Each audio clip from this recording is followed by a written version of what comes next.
नमस्कार, आप देख रहे हैं ABC 24 न्यूज 7।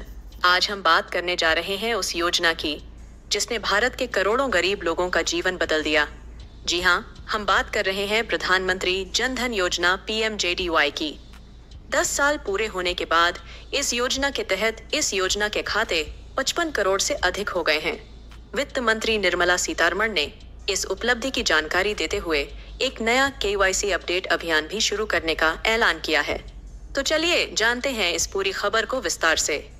प्रधानमंत्री नरेंद्र मोदी ने 28 अगस्त 2014 को जन धन योजना शुरू की थी। उस समय देश के करोड़ों लोग ऐसे थे जिन्होंने कभी बैंक के दरवाजे तक कदम नहीं रखा था। प्रधानमंत्री मोदी ने कहा था, गरीब को आर्थिक मुख्यधारा में लाए बिना देश का विकास अधूरा है। इसलिए सरकार ने लक्ष्य रखा, हर परिवार का अपना बैंक खाता हो। इस योजना के तहत खाता खोलने के लिए किसी न्यूनतम बैलेंस की जरूरत नहीं थी।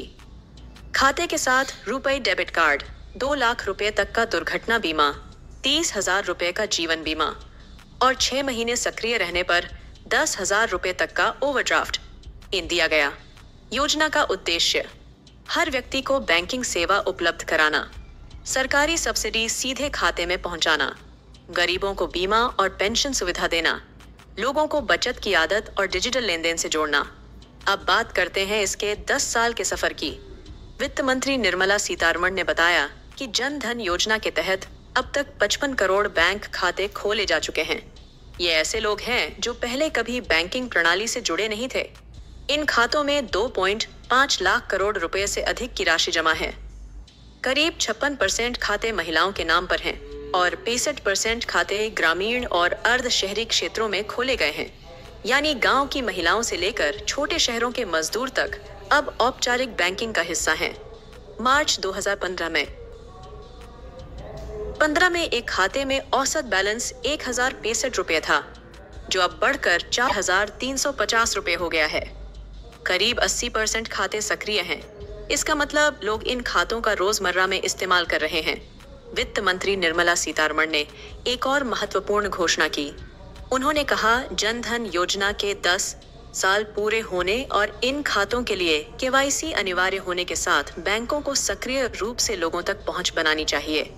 इसलिए 1 जुलाई 2025 से एक बड़ा KYC अपडेट अभियान शुरू किया गया है। अब तक 1 लाख ग्राम पंचायतों में KYC कैंप लगाए जा चुके हैं। वित्त मंत्री ने सभी जन धन खाता धारकों से अपील की है कि वे इन शिविरों में जाकर अपनी KYC प्रक्रिया पूरी करें, ताकि सभी को सरकारी योजनाओं का लाभ समय पर मिल सके। RBI के deputy governor M. Rajeshwar Rao ने कहा, प्रधानमंत्री जन धन योजना भारत में वित्तीय समावेशन का एक ऐतिहासिक मोड़ है। उन्होंने इसे दुनिया का सबसे बड़ा वित्तीय समावेशन कार्यक्रम बताया। वित्त मंत्री सीतारमण ने भी कहा, PMJDY दुनिया की सबसे बड़ी वित्तीय समावेशन योजना है। चालू वर्ष के लिए हमारा लक्ष्य 3 करोड़ नए खाते खोलने का है। जन धन योजना के तहत लोगों को सिर्फ बैंक खाता ही नहीं मिला, बल्कि कई अन्य योजनाओं से सीधा फायदा हुआ।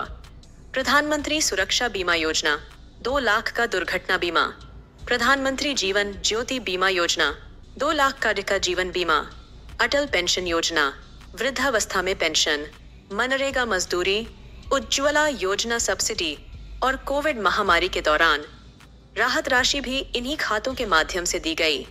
इससे भ्रष्टाचार घटा और पैसे सीधे लाभार्थियों तक पहुंचे। जन धन योजना को अंतर्राष्ट्रीय स्तर पर भी पहचान मिली। गिनीज वर्ल्ड रिकॉर्ड्स में इसे एक सप्ताह में सबसे ज्यादा खाते खोलने का रिकॉर्ड मिला। विश्व बैंक ने भी इसे दुनिया की सबसे बड़ी वित्तीय समावेशन पहल बताया। भविष्य में सरकार डिजिटल बैंकिंग, कैशलेस ट्रांजैक्शन और ग्रामीण अर्थव्यवस्था को मजबूत करने के लिए इस योजना को और आगे बढ़ाएगी। दोस्तों, प्रधानमंत्री जन धन योजना ने गरीबों के जीवन में बदलाव लाने का काम किया है। 10 साल में 55 करोड़ खाते, 2.5 लाख करोड़ रुपए की जमा राशि और 66% महिला खाता धारक, ये सिर्फ आंकड़े नहीं बल्कि बदलाव की कहानी है। KYC अपडेट अभियान और नए लक्ष्यों के साथ यह योजना आने वाले समय में और भी प्रभावी होगी।